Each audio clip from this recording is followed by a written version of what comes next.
Assalamualaikum warahmatullahi wabarakatuh. Balik lagi bareng gue Ibnu Fitor Sidik dalam channel Timur Misteri. Apa kabar teman-teman semua? Semoga kita semua selalu diberikan kesehatan, diberikan kemudahan rizki, serta diberikan kemudahan dalam segala urusan-urusan kita. Dan untuk teman-teman yang nonton video ini yang belum subscribe, jangan lupa bantu channel kita dengan cara subscribe, like, and comment, serta aktifkan loncengnya agar kita bisa bersemangat lagi memberikan video-video yang terbaik untuk teman-teman semua.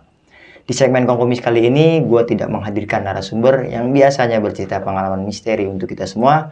Tapi di kesempatan hari ini, gue akan membawakan cerita dari subscriber Timur Misteri yang mana dia mau dibawakan ceritanya nih. Namanya Kak Nita. Nanti juga gue cantumin link Instagramnya buat teman-teman yang mau kenal lebih dekat lagi sama Kak Nita atau mau bertanya-tanya di perjalanan pendakian ini. Teman-teman bisa nih DM ke Instagramnya Kak Nita. Sedikit gue memberikan penjelasan pada cerita Kanita ini. Jadi perjalanan pendakian gunung ke Gunung Gede Pangrango. Pada saat itu Kanita dengan teman-temannya melewati jalur Cibodas turun via Putri. Jadi Kanita itu lintas nih jalur Cibodas, naik dan turun melewati jalur Gunung Putri. Dan di pendakian ini Kak Nita ini sejauh perjalanannya merasa bersalah nih atas dasar teror yang ada ini karena dia melakukan pendakian di malam satu suro. Jadi banyak teror-teror yang datang di pendakian itu. Sebelum masuk ke ceritanya, lagi-lagi gue mengingatkan untuk teman-teman yang mempunyai pengalaman misteri dan mau jadi narasumber di Timur Misteri, teman-teman bisa DM ke Instagram kita, Timur Misteri, atau juga kirimkan email di timurmisteri.cr@gmail.com. Untuk lebih mempermudah, nanti linknya ada di kolom deskripsi. Oke, nggak berlama-lama lagi, langsung aja kita masuk ceritanya.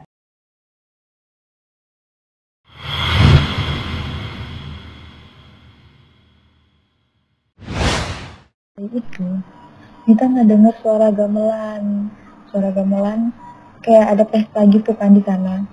Suara gamelan tuh tintang tintung gitu kan. Kita ngomong dong sama Bang Gojek, "Bang, lu denger suara gamelan nggak?" Aku bilang gitu kan. Terus kata,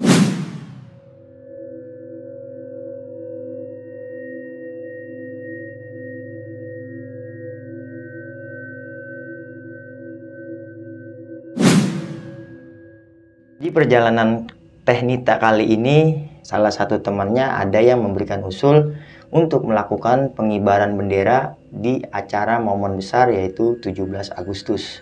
Ajakan temennya ini Nita mau ikut nih, berinisiatif mau merasakan pengibaran bendera di puncak Gunung Gede. Nah, singkat cerita hingga akhirnya keputusan itu dibuat dan ada kendala nih di awal karena di tanggal itu ada sebagian temannya yang tidak bisa berangkat faktor kerjaan, jadi nggak bisa nih pengibaran itu dilakukan sama teman-temannya Nita. Hingga akhirnya digantilah waktu pendakian itu dan diputuskan di akhir bulan Agustus, kisaran tanggal 24 dan 25 Agustus yang bertepatan pada saat itu di hari Kamis. Hingga akhirnya ketemulah nih di hari H, yang mana mereka semua melakukan persiapan dari mulai packing, persiapan personal, dan lain-lainnya. Ya, umumnya para pendaki lah ketika melakukan pendakian gunung. Pendakian kali itu dilakukan oleh 11 orang, 4 wanita, dan sisanya nih 7 orang ini laki-laki.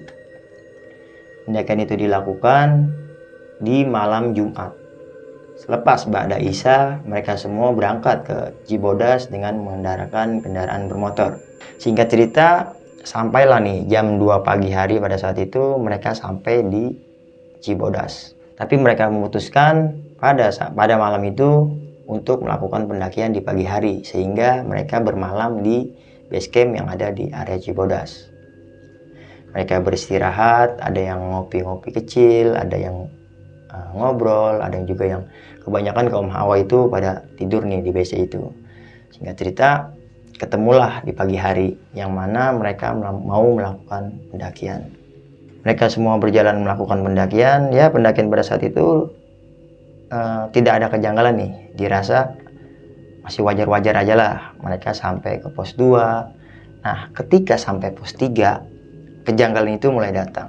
Salah satunya dari timnya Nita, yaitu Bu Guru, yang memang fisik Bu Guru pada saat itu sedang tidak enak badan dan muntah tanpa sebab. Dan juga seperti kayak terpleset dengan sendirinya nih, entah dasar itu memang kondisinya yang sakit, pokoknya Bu Guru itu banyak kejanggalan-kejanggalan dari yang tiba-tiba terpleset. Di perjalanan ini janggal nih. Logikanya perjalanan jam 7 pagi dari Cibodas sampai ke Kandang Badak itu pos 5 itu kisaran 8 atau 10 jam itu udah sampai. Tapi di pendakian ini mereka menempuh perjalanan 12 jam. Berarti jam 5 sore mendekati maghrib mereka baru sampai di Kandang Badak. Itu benar-benar setengah hari mereka ada di perjalanan. Buat teman-teman yang pernah ke Gunung Gede jalur Cibodas pasti nggak selama itu nih, karena mereka ini menempuh perjalanan 12 jam. Singkat cerita, sampailah mereka di Kandang Badak. Mereka semua siap-siap, ada yang masak, ada yang ngambil air, dan ada yang buat tenda gitu, dibagi-bagi tugas lah. Umumnya yang dilakukan para pendaki. Bu Guru yang tadi memang mempunyai fisik yang nggak kuat, yang sedang tidak enak badan itu, tiba-tiba di situ langsung ngedrop nih. Maksudnya lebih parah lah kondisinya dari sebelumnya. Hingga akhirnya salah satu dari temennya, yaitu Kak Tama, memutuskan untuk Bu Guru istirahat aja di dalam tenda. Nah, mereka yang lainnya nih dengan aktivitas yang ada. Ketika Bu Guru sedang istirahat, Bu Guru itu mengalami hipotermia yang sempat dievakuasi kecil-kecilan sama teman-temannya nih. Ada yang buatin air panas, ada yang ya pokoknya segala cara dilakukan lah untuk mencegah hipotermia untuk si Bu Guru ini. Dan mereka ini ngebangun tenda, 3 tenda nih, yang kita bisa bentukin ini seperti segitiga lah, 2 di bawah, 1 di atas. Nah, Nita ini kebetulan satu tenda ini berempat, Ibu Guru, Kak Tama, Nita, dan Bang Gojek pada saat itu. Jadi 2 perempuan, 2 lelaki. Dan posisi tendanya Nita ini ada di pinggir nih, di pojok sebelah kanan, yang mana di samping sebelah kanan tendanya Nita ini agak kayak jurang yang melimpir gitu. Karena kondisi sudah capek pada saat itu, di waktu yang setelah Ba'da Isya, mereka nih sudah beristirahat nih setelah melakukan makan dan ngobrol-ngobrol kecil. Mereka memutuskan untuk masuk ke dalam tenda dan beristirahat. Seperti yang gue jelaskan tadi, di tendanya Nita itu ada Nita, Bu Guru, Kak Tama, dan Bang Gojek. Di kisaran jam 9 malam, Nita ini terbangun atas dasar kondisi pada saat itu di Kandang Badak memang sangat dingin. Bilang ke Kak Tama, sleeping bag Nita di mana? Kak Tama menjawab, ada di kerilnya ada di depan Nit, ambil aja. Nah, Kak Nita karena mempunyai rasa takut, akhirnya Kak Nita minta antar nih sama Kak Tama. Antar aja Kak, Nita nggak berani ke depan karena memang Nita ini benar-benar kedinginan gitu. Nah, Kak Tama bilang, udah Nit, nggak apa-apa, ambil aja, nggak apa-apa kok. Nah, dengan kondisi takut, Nita mencoba nih memberanikan diri membuka pintu tenda untuk ngambil SB yang ada di kerilnya. Pas ketika Nita buka tenda, itu Nita melihat langsung tertuju ke keril yang ia tuju untuk mengambil sleeping bag. Ternyata ada sosok anak kecil di samping carrier yang sedang senderan di tenda seberang. Jadi posisi anak kecil itu di samping carrier, dan di sampingnya lagi ini ada tenda nih. Anak kecil itu senderan di samping tenda. Nah, sehentak ketika melihat kejadian itu, Nita langsung respon lagi nih ke Kak Tama. Kak, itu apaan? Kayak ada orang di samping carriernya Nita lagi senderan di tenda. Nah, Kak Tama bangun dan melihat ke tempat itu, yang akhirnya entah Kak Tama itu nggak mau sugesin macem-macem agar Nita ini nggak suges. Nah, Kak Tama ini bilang nih ke Nita, itu daypack Nit, itu bukan orang, itu daypack gitu kan. Nah, Nita berpikir pada saat itu, logikanya di daypack yang Nita tahu ini itu barang-barang yang memang berharga nih, seperti handphone, dompet gitu kan. Nggak mungkin nih daypack itu ada di luar tenda. Nah, Nita sudah curiga nih, nggak mungkin teman-teman ini naruh daypack di luar tenda. Nah, disitulah omongan dari Kak Tama ini malah bukan membuat Nita terhindar dari sugesti, malah menjadi sugesti yang benar-benar buruk pada saat itu. Nah, di saat ketakutan untuk ngambil SB ini, kita mutusin nih ke tenda sebelah untuk minjam headlamp atau senter. Dari tim 11 orang ini hanya membawa 2 senter, yang mana senter itu sudah dalam keadaan lowbat. Memang persiapannya belum matang nih, buat pelajaran juga buat kita. Ada juga memang 2 power bank yang dibawa sama peserta, dan itu digunakan untuk HP-nya masing-masing. Jadi benar-benar senter ini digunakan buat keperluan yang benar-benar urgent lah, meminimalisir baterai yang ada di senter itu. Nah, kita bilang nih untuk minjem senter mau ambil sleeping bag yang ada di luar itu. Nah, karena senter itu diminimalisir, akhirnya Nita memberanikan diri nih untuk ngambil sleeping bag yang ada di carrier itu tanpa menggunakan senter. Itu memang benar-benar suasana pada saat itu benar-benar sunyi. Hanya ada 1 rombongan lagi di kandang badak. Jadi hanya ada 2 rombongan pada saat itu. Nah, Nita beranikan diri untuk mengambil tanpa senter. Setelah Nita menghampiri carrier itu dan memastikan sosok apa yang ada di carrier itu, benar-benar setelah dekat Nita tetap melihat sosok itu senderan di samping tenda. Itu sosok anak kecil berkepala botak, hanya memakai celana dalam yang Nita lihat pada saat itu. Nah, Nita memutuskan untuk balik lagi ke tenda nih. Nah, di situ Nita bilang, tolong dong pinjam senter, Nita kedinginan.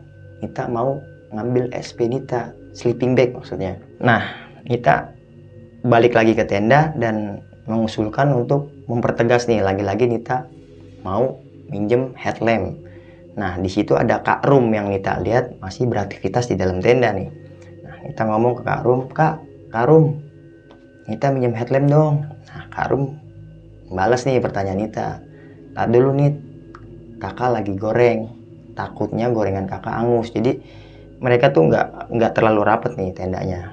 Di kondisi bentukan tenda yang segitiga itu, mereka nggak terlalu rapat nih. Jadi banyak aktivitas-aktivitas lah di masing-masing tenda.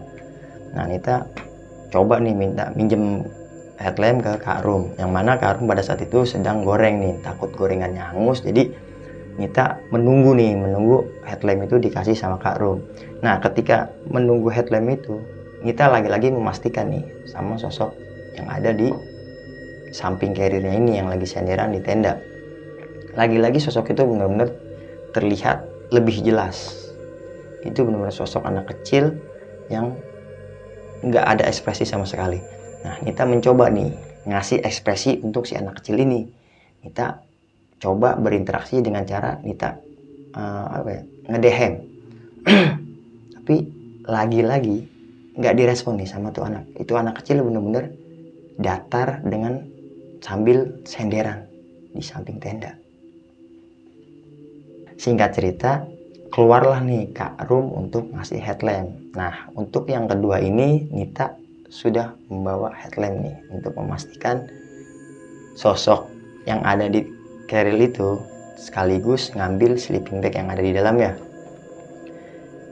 Nita penasaran nih sama sosok itu, mencoba mengarahkan senter itu ke tempat persis beradanya sosok itu. Ternyata ketika diberi penerangan, yang Nita lihat itu hanya tumpukan daun yang ada di samping carriernya. Nah, hingga akhirnya Nita memutuskan untuk pasrah nih. Ya udahlah, biarin, nggak usah diambil tuh SB-nya, karena memang setelah Nita bawa senter ini, ketika melihat sosok yang Nita curigain itu anak kecil ternyata hanya tumpukan sampah. Nah, Nita memberanikan diri untuk nyari SB-nya, dan memang hingga akhirnya SB-nya itu nggak ketemu nih, ternyata nggak ada di carrier itu. Setelah mendapatkan informasi, ya SB-nya itu ada di tendanya Kak Rum, di dalam carriernya, bukan carrier Nita. Jadi ada yang mindahin nih SB-nya pada saat itu. Nah, jadi Nita pasrah, Nita balik lagi ke tenda untuk melakukan istirahat yang benar-benar pada saat itu sangat dingin. Tapi ada kain sarung nih yang berusaha sedikit banyaknya mengurangi rasa dingin pada malam itu. Nita kembali istirahat Di jam 10 malam atau jam setengah 11 malam itu Nita terbangun karena merasakan ingin buang air kecil nih, kebelet buang air kecil. Nah, Nita usul nih karena pada saat itu di jam setengah 11 malam itu sepi. Nita mencoba nih berinteraksi sama tenda-tenda sebelah yang memang ada. Dari satu tenda ini kita sebut aja Bang Imam nih yang belum tidur. Nita mendengar suara Bang Imam dari dalam tenda. Nita bilang nih ke Bang Imam, "Bang Imam, ya nih ada apa? Anterin ke toilet dong," gitu. Nah, kebetulan Bang Imam pada saat itu juga ingin melakukan buang air kecil nih. Jadi yaudah nih bareng aja sama gua gitu kan. Udah, singkat cerita, jalanlah mereka ke toilet yang di kandang badak nih pada saat itu. Nah, gue bisa ngejelasin sedikit nih. Di kandang badak itu memang ada toilet, ada musola juga nih. Jadi toilet di belakang, di depannya itu ada musola. Nah, Nita jalan nih. Di perjalanan menuju ke toilet itu, ini perasaan Nita nih kayak ada yang janggal nih, kayak bakalan ada terjadi sesuatu. Udah, Nita tetap jalan, Nita maksain jalan kan karena dia juga mau buang air kecil. Nah, sesampainya di toilet, Nita bilang nih, Bang Imam, Yuda duluan gitu kan untuk masuk toilet karena mereka bergantian biar Nita nunggu di depan gitu kan. Udah, Bang Imam ternyata lebih merespon Nita yang lebih dulu toilet nih. Udah nih dulu aja duluan biar Bang Imam kedua gitu kan. Udah, akhirnya disetujui buang air kecil lah, Nita lebih dulu. Nah, sebelum buang air kecil itu kan ngelewatin musola yang tadi ya, Nita melihat ada mukena untuk kaum hawa sholat ya, warna putih tapi udah lusuh. Jadi sebelum ke toilet nih Nita ngelihat benda itu tuh. Nah, Nita masuk toilet, selesai dia buang air kecil, Nita keluar. Nah, gantian nih, sekarang Nita yang nyenterin untuk Bang Imam buang air kecil. Nah, Bang Imam bilang nih ke Nita, "Nit, agak jauhan aja sedikit nggak apa-apa, agak ke depan, agak dekat musola nih yang di depan kandang badak itu." Nah, Nita jalan agak ke depan, Bang Imam masuk ke dalam kamar mandi. Nah, ketika lagi nunggu Bang Imam buang air kecil, Nita nih usil nih, kayak nyanter-nyanterin sekitar gitu kan, nyanter-nyanterin ke sekitar. Nah, ketika lagi nyanterin itu Nita mendengar suara langkah kaki. Itu benar-benar sosok yang besar banget. Langkahnya itu dan suara itu seperti menghampiri Nita. Sosok itu semakin dekat, semakin dekat. Nah, di kondisi itu Nita bilang nih ke Bang Imam. Bang Imam pada saat itu ngencing lama banget yang Nita rasakan. Nah, Nita ngomonglah ke Bang Imam, "Bang Imam, lama banget, cepetan," gitu. Nita dengan ekspresi yang ketakutan lah dari nada bahasanya. Bang Imam ngerespon nih, "Iya nih, sebentar lagi, sabar." Nah, sosok itu semakin dekat. Nah, hingga akhirnya Nita ini teriak, "Ah!" Nah, Bang Imam ini yang di dalam toilet ngerespon nih suaranya Nita ini. Kenapa Nit?" Dibarengi Bang Imam keluar dari toilet, itu Nita melihat mukena yang tadi ada di musola itu terbang. Putih dan tembus ke atas genteng. Seketika itu Nita nggak berdaya, Nita benar-benar down, yang kondisi fisiknya itu yang tiba-tiba ngedown, nggak bisa ngapa-ngapain. Nita itu sempet apa ya, kalau bisa dibilang sakit lah sama kejadian yang dirasakan pada saat itu. Nah, hingga akhirnya Bang Imam tanya, "Nita, lu kenapa? Udah Bang Imam, nggak kenapa-napa." Ya, akhirnya Nita nih dituntun nih untuk kembali ke tenda karena pada saat itu kondisi Nita benar-benar ngedrop. Bisa kita bilangin, kita simpulin sakit lah semenjak kejadian itu. Nah, singkat cerita, dibawalah Nita sama Bang Imam itu ke dalam tenda. Nah, Nita dibikinin air hangat, dikasih penanganan lah atas sakitnya itu. Nah, Nita disuruh istirahat. Singkat cerita, setelah Nita masuk ke dalam tenda, Nita berinteraksi ya dengan Bang Imam. Nanya nih ke Bang Imam, "Bang Imam, ini malam apa ya?" Jadi mereka nih berbicara di masing-masing tenda nih, ambil teriak dari dalam tenda lah, "Bang Imam, ini malam apa ya?" Nah, Bang Imam ngejawab, malam Sabtu Nit, emang ada apa? Nah, Nita kembali ngejawab pertanyaan Bang Imam nih. Kayaknya ada kejanggalan nih Bang Imam di pendakian kita ini. Nah, ketika mendengar pertanyaan Nita itu, Bang Imam langsung nih merespon, Nit, ini di gunung, ada baiknya mendingan Nita istirahat deh daripada mikir yang enggak. Nah, pada saat itu Nita ini benar-benar ngelawan rasa takutnya nih pada saat itu, yang benar-benar di gunung ini kan ketika kita menemukan sesuatu kita nggak boleh bercerita nih karena kita ngebawa sugesti buruk untuk teman-teman yang lain. Nah, Nita melawan itu semua nih karena ada yang sesuatu yang pengen Nita ceritain. Makanya Nita bilang ke Bang Imam, kayaknya pendakian kita ini ada kejanggalan deh. Nah, di situ Bang Imam bilang, udah Nit, lebih baik kita istirahat deh, nggak usah mikir macam-macam. Itu pada saat itu waktu sudah menunjukkan jam 12 malam.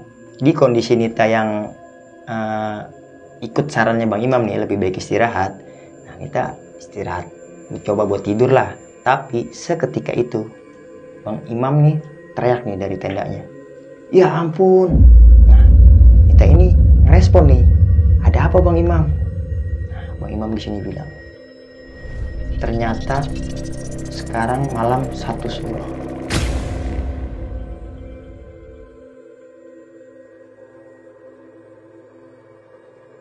Jadi pendakian ini dilakukan tepat di malam 1 suruh. Yang mana orang Jawa ini banyak bilang nih, di malam 1 suruh ini nggak boleh banyak aktivitas di malam hari. Apalagi melakukan perjalanan ke tempat-tempat yang area sakral. Nah, seketika itu mendengar Bang Imam bicara seperti itu, lagi-lagi Nita nggak bisa tidur nih atas sugesti-sugesti yang ada. Memang di kondisi yang sebelumnya aja sudah melawan rasa takut, apalagi setelah tahu nih ketika di malam itu ternyata malam 1 suruh. Singkat cerita, sudah jam 2 pagi nih. Di jam 2 pagi itu lagi-lagi Nita merasakan hal-hal aneh nih. Pada saat itu Nita mendengar banyak langkah kuda yang mengelilingi area tenda di kandang badak pada saat itu, dibarengi suara cekikikan dari anak-anak kecil. Lagi-lagi rasa takut Nita ini benar-benar memuncak. Tapi Nita berusaha melawan rasa takutnya dengan cara beristighfar nih. Nita beristighfar, Nita berzikir untuk melawan rasa takut itu. Nah, ketika Nita lagi mencoba melawan rasa takut itu, ibu guru yang satu tenda sama Nita ini bangun tertawa sekencang-kencangnya di dalam tenda. Dan kebetulan posisi ibu guru pada saat itu tepat di samping Nita. Nah, Nita tahu nih, ini bukan bu guru, karena tiba-tiba bangun dan tertawa cekikikan. Dalam hati Nita bertanya, ya Allah, ini ada apa lagi? Kalau emang Nita pasrah nih, kalau emang Nita harus mati di sini, ya udah ya Allah. Jadi karena hawa takut lah yang Nita memutuskan untuk berbicara seperti itu gitu kan. Nah, pas di posisi ibu guru ini teriak dan tertawa cekikikan, ini Nita langsung melimpir ke pinggir tenda. Nah, Kak Tama dan Bang Gojek ini bangun nih, ngerespon sama suara yang dikeluarkan sama ibu guru ini. Dan banyak nih dari teman-teman yang lain menghampiri ke tenda, termasuk Bang Imam. Seketika ditanya nih ibu guru ini siapa? Langsung ibu guru itu bilang, saya mau anak ini.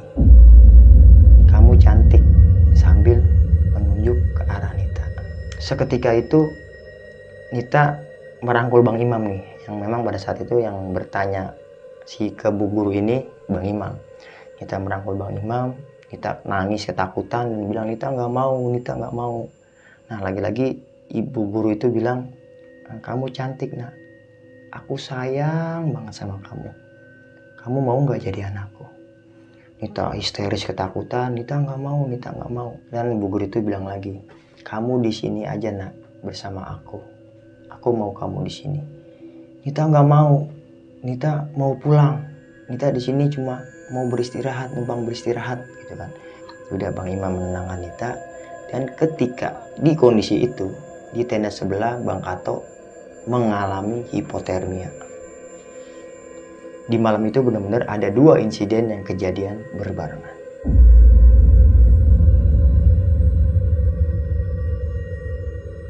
Tenda sebelah mengevakuasi Bang Kato, di tenda sebelah lagi mencoba nih mengeluarkan sosok yang masuk ke raga ibu guru ini. Nah, di kondisi yang rumit pada saat itu, ya akhirnya Bang Kato dapat disembuhkan nih dengan dibuatkan air panas segala macamnya lah.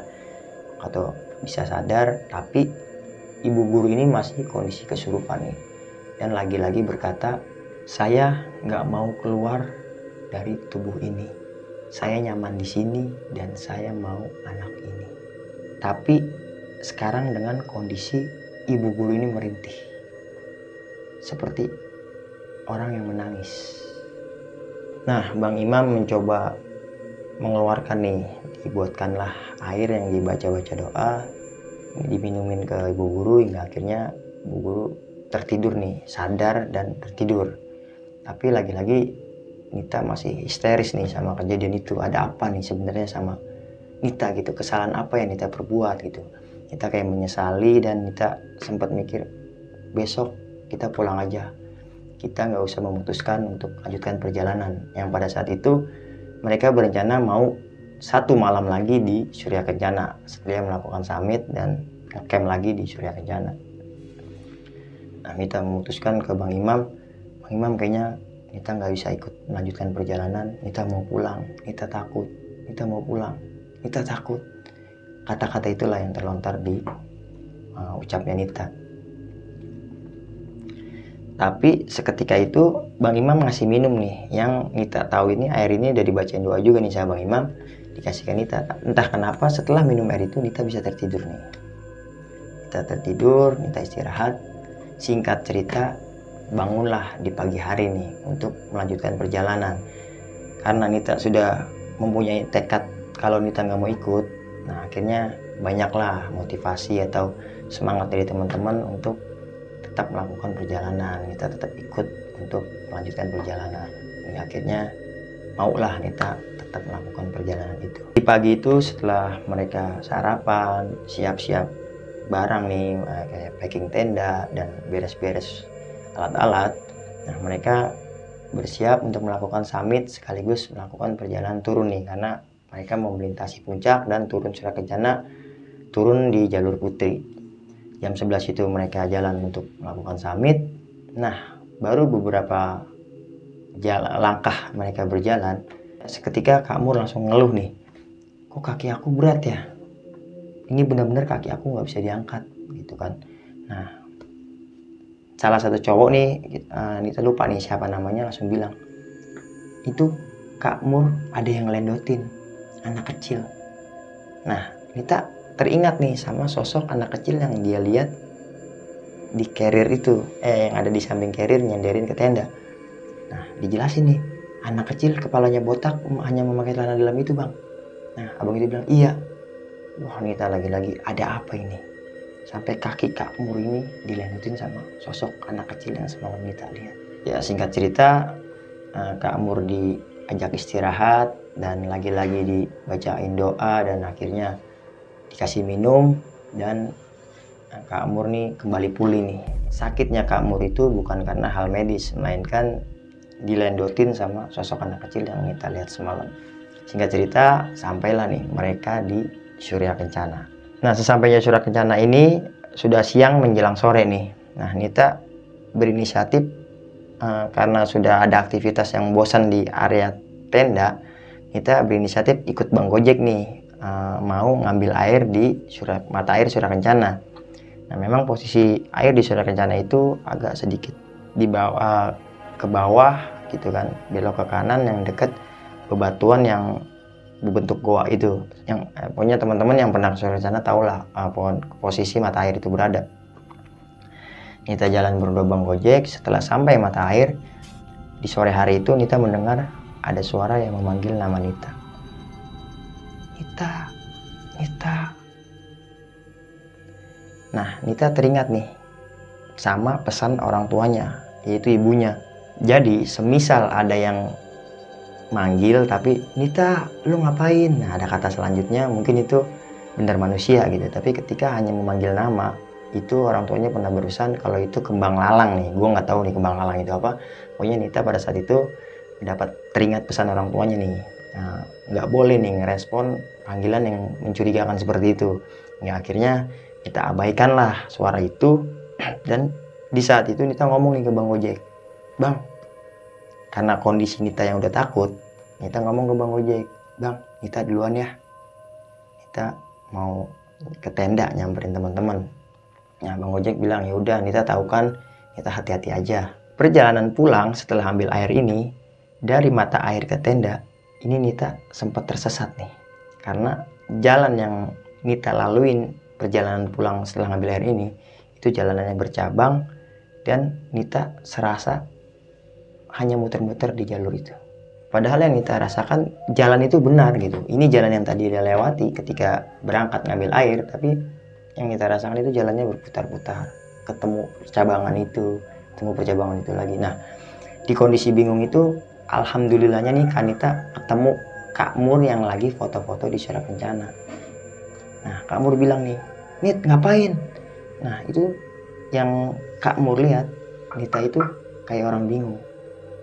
Nah, disamperin lah Kak Mur itu, dan Kak Mur bilang, kita dari mana aja ngambil air selama ini? Ternyata Nita ke mata air di Surya Kencana itu dari tenda, itu sudah 30 menit. Yang logikanya itu perjalanannya nggak jauh, kisaran 5 menit sudah sampai ke mata air. Tapi ini perjalanan Nita sampai 30 menit yang diceritakan sama Kak Mur ini. Singkat cerita, ketika malam dia mau beristirahat, itu di Surya Kencana itu diterjang badai. Yang memang badai pada saat itu nggak terlalu lama durasinya nih. Pas dibarengin badai itu berlalu, Nita mendengar suara alunan gamelan di Surya Kencana. Itu seperti ada pesta besar-besaran di Surya Kencana. Nah, ketika mendengar suara itu, Nita bertanya nih ke Bang Gojek, Bang, dengar suara gamelan nggak? Nah, Bang Gojek langsung respon nih, lu dengar suaranya ya? Yaudah, lu nggak usah bawa suara itu, lu nggak usah dengerin suara itu, lu pakai headset, sekarang lu istirahat. Nah, ternyata Bang Gojek ini nggak denger nih, tapi Bang Gojek udah curiga nih sama pertanyaan si Nita. Hingga akhirnya diusulkan untuk pakai headset dan lebih baik lu istirahat. Singkat cerita, setelah istirahat, tibalah nih waktu subuh, yang mana Nita mau melaksanakan sholat subuh. Nita bangun, Nita ngajak Bu Guru untuk melakukan sholat subuh, tapi sebelum melaksanakan sholat ini kan Nita mau melimpir untuk melakukan wudhu nih. Jadi Nita bawa botol air untuk wudhu, agak melimpir ke semak nih. Ketika Nita lagi ngambil air wudhu, Nita melihat di kakinya itu ada kepala. Itu Nita teriak,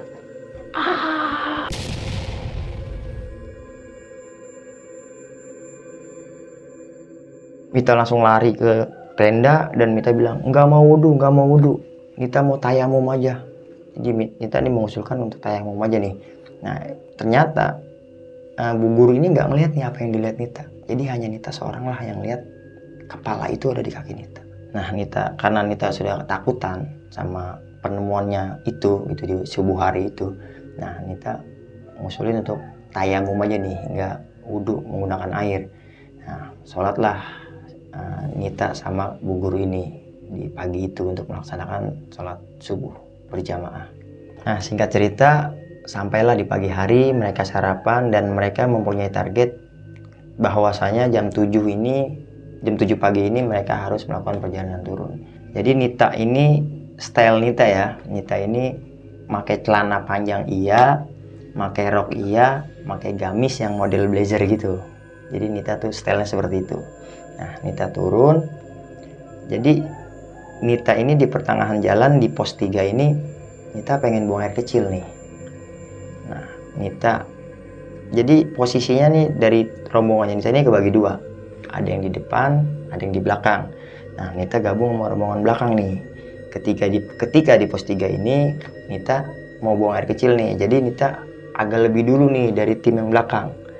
Kita jalan sendiri, jadi untuk mengejar tim depan ya, berhubung di pos 3 ini Nita ketemu udah sendiri, nah Nita mutusin untuk buang air kecil nih. Ketika Nita mau buang air kecil, itu gamisnya Nita ini seperti ada yang narik.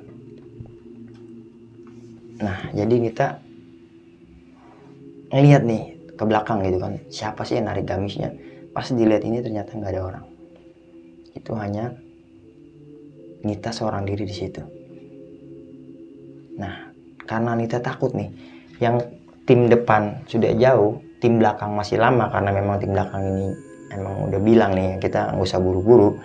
Jadi Nita mutusin nih di pos 3 ini Nita istirahat nih. Nita, gue sedikit ngejelasin ya, jadi Nita ini perjalanan turun ini banyak melimpirnya nih, jadi lebih banyak ngambil jalur air yang bukan jalur normal nih, jalur normal pendakian. Nah, pas Nita lagi di pos 3 ini Nita istirahat di bawah pohon. Nah, di depan tempat Nita istirahat ini ada 2 pohon besar, yang di situ kebetulan ada 2 orang pendaki yang memang lagi istirahat. Nah, seketika Nita lagi istirahat, 2 pendaki itu bilang, "Mbak, jangan duduk di situ, mendingan di sini. Itu jalur orang lewat." Nah, Nita langsung berpikiran, orang lewat. Ini kan maksudnya Nita kan ada di jalur bukan pendakian umum ya. Jadi Nita agak melimpir di jalur air. Nah, pas setelah habis pendaki itu ngomong seperti itu Nita ngelihat ada sosok bapak-bapak membawa monyet yang besar. Itu lewat di depan Nita. Nita ketakutan. Siapa bapak-bapak itu? Nah, ketika Nita lagi ketakutan ini, 2 pendaki ini langsung ngomong nih ke Nita. Tuh kan, sudah saya bilangin jangan istirahat di situ, mendingan kamu kesini. Jadi 2 pendaki ini kayak orang indigo nih, jadi orang yang ngerti gitu kan. Nah, langsung Nita merasa bersalah, udah Nita usulin untuk pindah nih, gabung sama 2 pendaki yang lagi istirahat itu. Nah, ketika Nita sampai ke gabung nih sama 2 pendaki itu, nah pendaki itu bilang, makanya Mbak istirahat di sini aja, jangan di situ, kan sudah saya kasih tahu nih kalau itu jalur orang lewat. Lebih baiknya Mbak ngikut jalur yang udah ada aja, jangan mencoba ngikut jalur-jalur yang lain gitu kan. Terus Nita merasa bersalah, Nita dibilangin sama 2 pendaki itu. Nah, datang nih tim belakang 1 orang, yaitu Kak Tama. Nah, ketika Kak Tama sampai ke Nita ini, si 2 pendaki ini laporan nih ke Kak Tama, yang hingga akhirnya pendaki itu bilang, "Bang, titip Mbak ini ya," gitu. Jadi lebih kasih perhatian lebih lah buat ke Mbak ini, karena memang Kak Tama juga diceritain nih kejadiannya sama 2 pendaki ini. Udah singkat cerita, Kak Tama bilang nih ke pendaki itu, bilang terima kasih, udah Bang kita lanjut. Lagi-lagi pendaki itu memberikan pesan nih buat Kak Tama agar menjaga Nita ini. Singkat cerita, jalanlah nih Kak Tama sama si Nita. Kisaran 10 atau 20 meter berjalan, nah Nita nih ketemu nih sama bapak-bapak yang bawa monyet besar itu, yang sedang istirahat. Nah, Nita mencoba nih nggak mau negor nih, karena Nita udah curiga nih sama sosok bapak-bapak yang bawa monyet ini. Nah, Nita jalan di depannya. Nah, akhirnya setelah 10 atau 20 meter lagi melewati bapak-bapak ini, Nita mencoba nih memastikan bahwa bapak itu benar masih ada apa enggak sih. Nah, Nita nengok ke belakang. Ketika Nita nengok ke belakang, itu bapak-bapak yang bawa monyet itu lari menghampiri Nita seperti mau ngambil Nita. Cuk cuk cuk cuk cuk cuk cuk cuk. Ketika itu Nita teriak sekencang-kencangnya, "Ah!"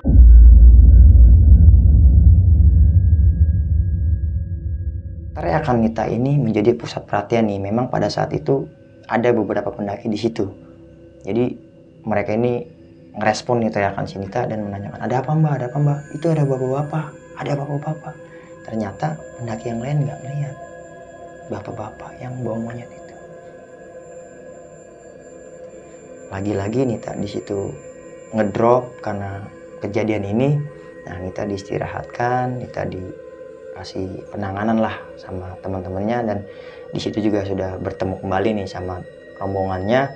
Dan di perjalanan turun itu setelahnya ya, Nita itu sakit, sampai di base camp itu Nita mimisan karena bertemu sama bapak yang membawa monyet besar itu. Singkat cerita, sampailah Nita dan rombongannya di base camp Gunung Putri.